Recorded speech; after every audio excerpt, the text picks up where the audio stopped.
भविष्य मालिका के अनुसार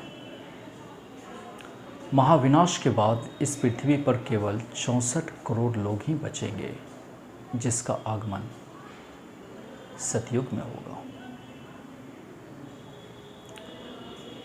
तो यहाँ संत अच्युतानंद महाराज जी कहते हैं,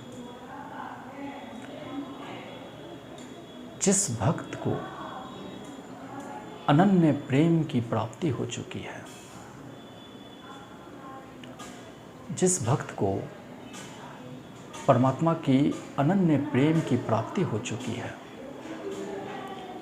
उसे प्राण से मोह नहीं होता है। अर्थात ऐसे साधक को न तो शरीर से, न ही प्राण से और न ही संसार से मोह रहता है।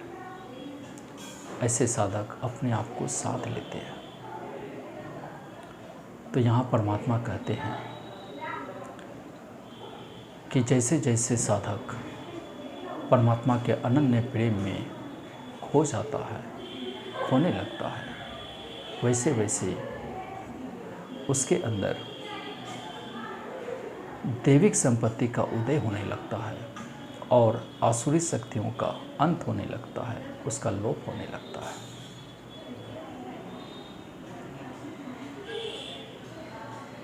तो परमात्मा कहते हैं कि जैसे जैसे साधक अपनी अंतरात्मा की अनंत गहराई में उतरता है, वैसे वैसे साधक के ध्यान में दिव्य प्रगाढ़ता आने लगती है।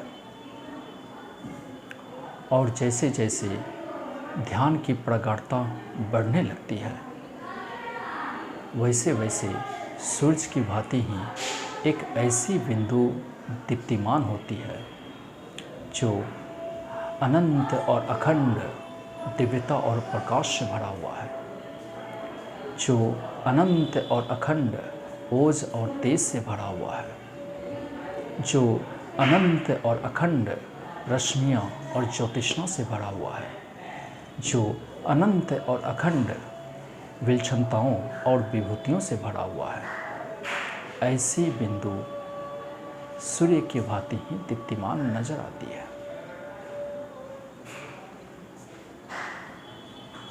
तो जैसे जैसे साधक अपने ध्यान को इस बिंदु पर केंद्रित करता है,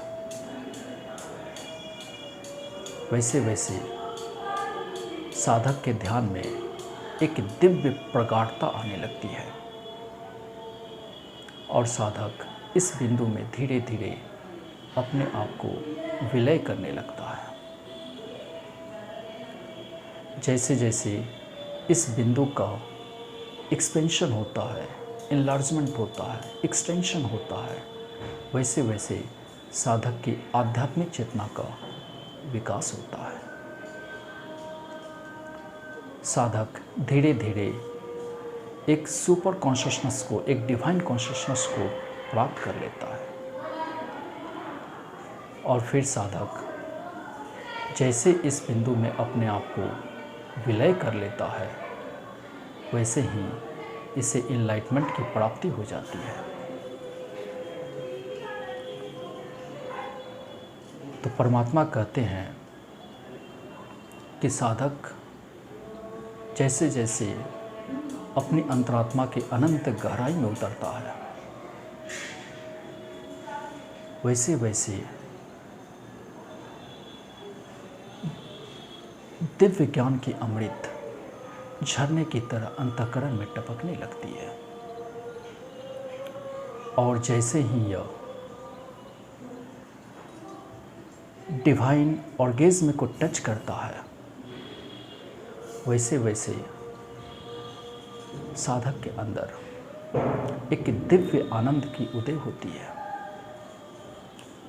एक ऐसी दिव्य आनंद जो समुद्र के लहरों की भांति हिलोड़े लेने लगती है, इस अंतःकरण में उथल पुथल करने लगती है और साधक इसी आनंद में खो जाता है, इसी दिव्यता में, दिव्य आनंद में खो जाता है। तो परमात्मा कहते हैं जिस साधक ने इस परम आनंद को अर्थात डिवाइन ऑर्गेज़्म को टच कर लिया है, उसे महसूस कर लिया है, उसे प्राप्त कर लिया है, वह उस बिंदु में स्थिर हो जाता है, अपने आप को धीरे धीरे विलय कर लेता है और फिर अंततः उसे उस बिंदु में उस शिव का दर्शन होता है जो नित्य निरंतर एक रस में स्थित है और वह जीव उसी शिव के साथ, उसी परमात्मा के साथ तादात्म्य करके एकाकार हो जाता है। तो कलयुग के भीषण प्रकोप से बचने का एकमात्र उपाय है अपने मन को, अपने चित्त को उस परम बिंदु में एकाग्रचित करना और उसी के साथ तादात्म्य करना और अंततः एकाकार हो जाना। इसी से उस साधक का उद्धार हो सकता है और नए युग में अर्थात सतयुग में उनका प्रवेश हो सकता है, उनका आगमन हो सकता है। Please subscribe my channel and please comment it.